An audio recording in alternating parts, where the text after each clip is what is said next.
Welcome to Madasaling Pinoy, your prayer partner.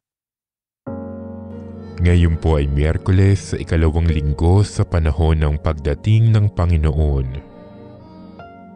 Ang mabuting balita ng Panginoon ayon kay San Mateo. Noong panahong iyon, sinabi ni Jesus, "Lumapit kayo sa akin, kayong lahat na napapagal at nabibigatan sa inyong pasanin, at kayo'y pagpapahingahin ko. Pasanin ninyo ang aking pamatok at mag-aral kayo sa akin.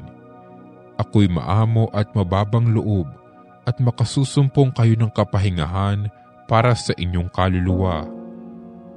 Sapagkat maginhawang dalhin ang aking pamatok at magaan ang pasaning ibibigay ko sa inyo."